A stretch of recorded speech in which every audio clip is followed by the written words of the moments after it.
Welcome to the first day of remote learning. So with this new remote learning starts a new unit. So this unit would be statistics. The last unit that we're going to do in the school year is going to be sequences and series. So in this first statistics unit, the first thing we're going to be covering is how to analyze data by using the measure of central tendency. So I'll start off with a couple of definitions. The first definition is the definition of statistics. It's the study, analysis, and interpretation of data. And the definition of measure of central tendency is the middle of a data set. So this could mean a couple of different things. This could be the mean, the median, or the mode. So we're going to start off with making sure that you understand how to find each of those measures of central tendency. And honestly, this is probably going to be a big review for you. So the first one is mean. Um, and I guess before I get into that, let me point out that the data set that we're going to use is right here. So this is our data set. It's going to be the numbers 1, 2, 3, 3, 4, 5, 5, and 9. So in order to calculate the mean, we're going to take the sum of all those data values and divide it by the total number of data values. And that's not new, right? We know that the mean is the average. But maybe what is new is this notation of X bar. So when you see this notation X bar, that's your indication that you need to calculate the mean or the average of a data set. So in your notebooks, go ahead and calculate that mean.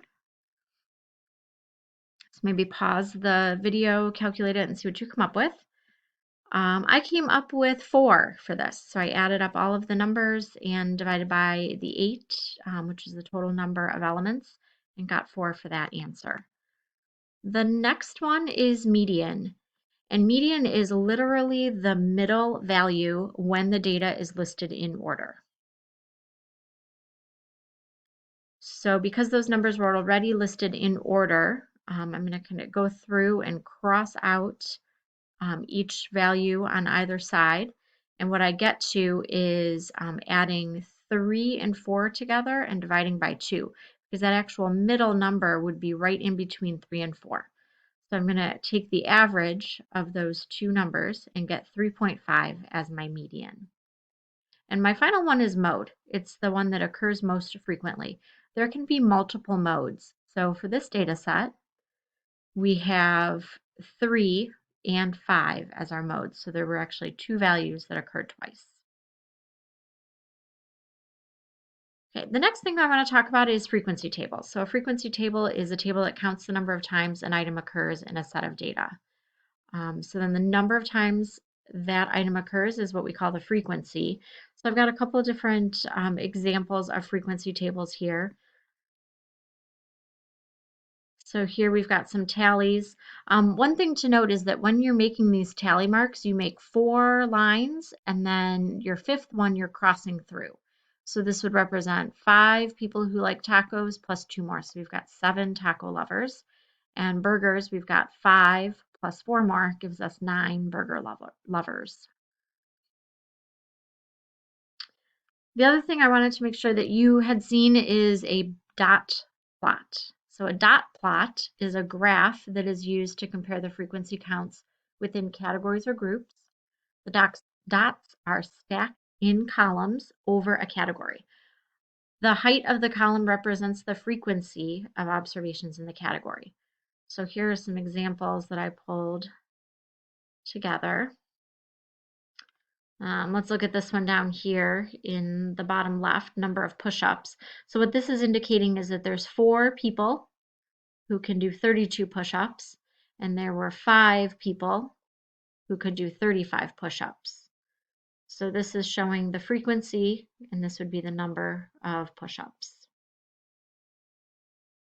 Okay, so let's get into doing a problem. So in this first problem, last year I gave a survey to my 2 classes that I had, and apparently I didn't get responses back from everyone because it looks like I only have 44 students total here that have responded. So this was the number of vacations that students took. So I want you to calculate the mean, median, and mode for the vacations per student. So here we've got 11 students that said that they took 0 vacations that year.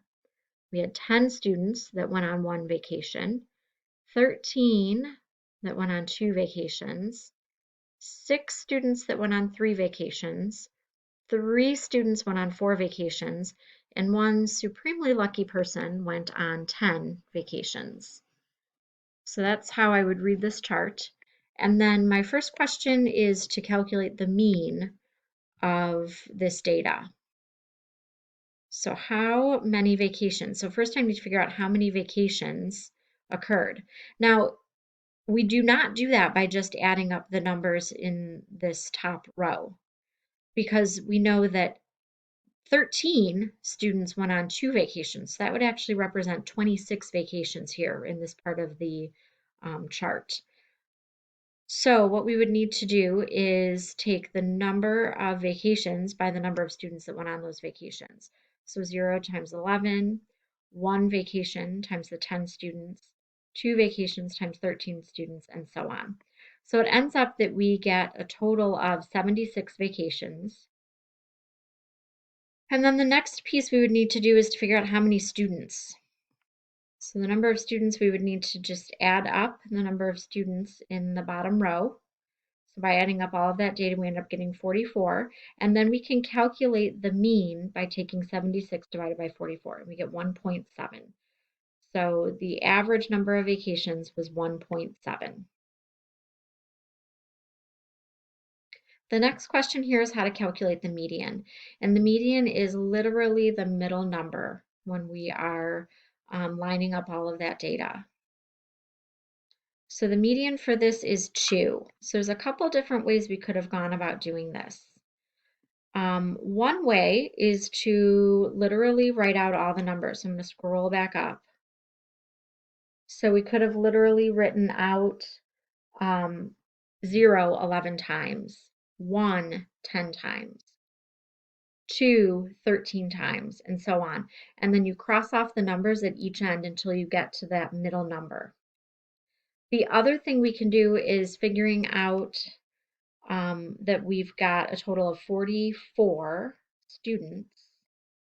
Our middle, if we divide 44 by 2, I'm going to have 22. So I'm going to have 22 kids on one end, 22 kids on the other. So I'm going to have to find out of the first 22 kids, kind of how many vacations they went on, and the last 22 kids, how many vacations they went on, and then find what that middle number is. So when I do all of that, I end up with 2. My mode is the number that happened most frequently, so that is 2. When I look, there were 13 students that went on 2 vacations, so my mode for this one is 2.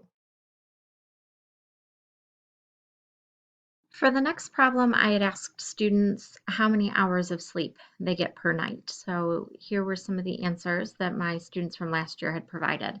So 2 students said that they only got 3 hours, 2 students said they got 4 hours, 9 students said they got 5 hours of sleep per night, 10 students got 6 hours of sleep, 17 students got 7 hours of sleep, 3 students got 8 hours of sleep, and 1 student got 9 hours of sleep per night. So I'd like you to calculate the mean, median, and mode for the hours of sleep that students got per night. I'm going to ask you to input those answers on a Google form that you can find linked within.